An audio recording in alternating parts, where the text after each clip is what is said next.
Bonjour à tous et bienvenue sur le Coin Comics. Aujourd'hui on se retrouve pour le top 10 X-Men. Vous avez été nombreux à choisir quels étaient selon vous les meilleurs X-Men ou plutôt vos 10 X-Men préférés. C'est parti pour le top. À la 10e position, on retrouve Cable. Nathan Christopher Charles Summer, alias Cable, est le fils de Scott Summer et Madeline Pryor Summer. Il est apparu pour la première fois en 1986 dans Uncanny X-Men 201 et il est créé par Chris Claremont. Il a été à la tête des New Mutants en 1990, qu'il a vite rebaptisé X-Force. Il est connu pour son utilisation d'armes énormes, son bras et son œil cybernétiques. Il a également des pouvoirs de télékinésie et de télépathie. À la 9e position, on retrouve Henry Philip McCoy alias Le Fauve. Il est créé par Stan Lee et Jack Kirby et fait sa première apparition dans X-Men 1 en 1963. Hank eut ses pouvoirs à la naissance avec des pieds et des mains démesurés. Sa mutation est due à une exposition de son père à des radiations lors d'un accident dans une centrale nucléaire. Le Fauve est connu pour son apparence équivalente à celle d'un grand singe bleu. Il est habile, possède des capacités intellectuelles hors normes et des sens surdéveloppés ainsi qu'une puissance fulgurante.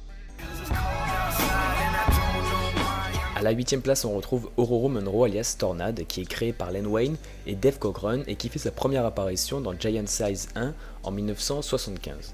Elle a le pouvoir de contrôler les éléments, elle contrôle le vent, peut créer des tornades, des averses, elle contrôle la température, les nuages, bref, tout le climat. Elle fut mariée à la Panthère Noire, mais leur relation prit fin lors de AVX et est un des membres les plus emblématiques des X-Men.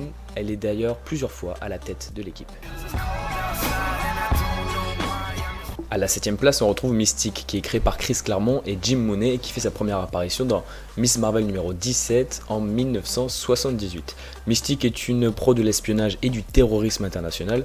Son principal but est de protéger les mutants. Elle prend d'ailleurs la tête de la confrérie des mauvais mutants après Magneto. Elle est la mère de Diablo et de Grayson Creed et a le pouvoir de se métamorphoser, changer son apparence à sa guise et prendre la place de n'importe qui. Kurt Wagner alias Diablo alias Nightcrawler se retrouve à la 6e position. Il est créé par Len Wein et Dave Cockrum et fait sa première apparition dans Giant Size X-Men numéro 1 en 1975. Il est le fils de Mystique et d'Azazel et c'est un mutant à la peau bleue. Il a 3 doigts et 2 orteils, des crocs et des yeux jaunes et le pouvoir de se téléporter où il le souhaite, mais son apparence de diable fait que la plupart le rejettent. C'est pour ça qu'il rejoindra les X-Men. Charles Xavier se retrouve à la 5e place. Le Professeur X est créé par Stan Lee et Jack Kirby et fait sa première apparition dans Uncanny X-Men numéro 1 en 1963. Il est le fondateur de l'Institut Xavier, école emblématique où tous les X-Men de ce top 10 ont un jour trouvé refuge. Il est le plus grand télépathe de l'univers Marvel et également paralysé des 2 jambes. À l'opposé de Mystique et Magneto, il croit que les mutants seront un jour acceptés dans la société. Il utilise le Cérébro pour trouver les mutants de la Terre et leur proposer refuge dans son institut. En 4e position, on retrouve Cyclope alias Scott Summer. Il est créé par Stan Lee et Jack Kirby et fait sa première apparition dans Uncanny X-Men numéro 1 en 1963. Il est le frère d'Alex Summer alias Havok et le père de Cable qu'il aura avec Madeline Pryor. Il aura également une histoire avec Jean Grey qui, comme vous le savez, mourra lors de l'épisode du Phénix Noir. Il a le pouvoir de générer des rafales d'énergie de ses yeux qui jaillissent dès qu'il ouvre les yeux et porte en permanence des lunettes qui retiennent ses lasers. Jean Grey se retrouve à la 3e position. Elle est créée par Stan Lee et Jack Kirby et fait son apparition dans X-Men 1 en 1963. Ses pouvoirs se manifestent dès ses 10 ans. C'est une télépathe et une télékinésiste hors du commun, presque aussi puissante que le Professeur X. Elle devient le Sphinx grâce à la Force Phoenix et à Charles Xavier, puis deviendra le Phénix Noir qui sèmera la mort et la destruction, tuant des milliards de personnes.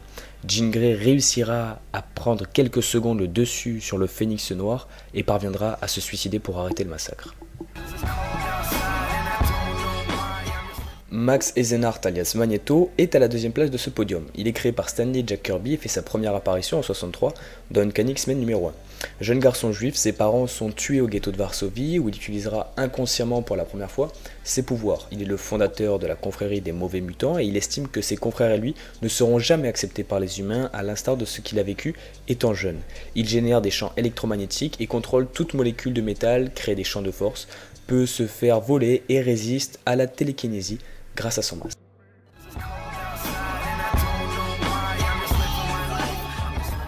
Et Wolverine finit à la première position de ce top 10.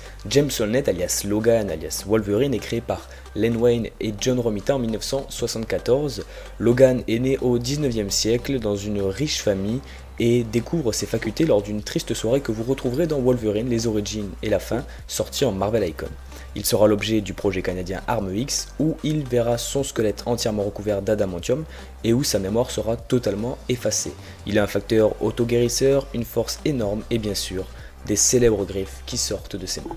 J'espère que cette vidéo vous a plu. N'oubliez pas les amis que dans la description, vous pouvez retrouver le lien pour le prochain top 10 qui sera le top 10 des super vilains de l'univers de DC Comics. Si cette vidéo vous a plu, n'hésitez pas à laisser un like histoire de faire avancer la chaîne, à vous abonner pour ne rien rater de mes vidéos, à partager le sondage histoire qu'il y ait un maximum de personnes qui votent parce que plus il y a le monde qui vote, plus c'est représentatif de la communauté. Laissez un commentaire pour me donner vos avis. On se retrouve très vite pour de nouvelles vidéos. Ciao tout le monde.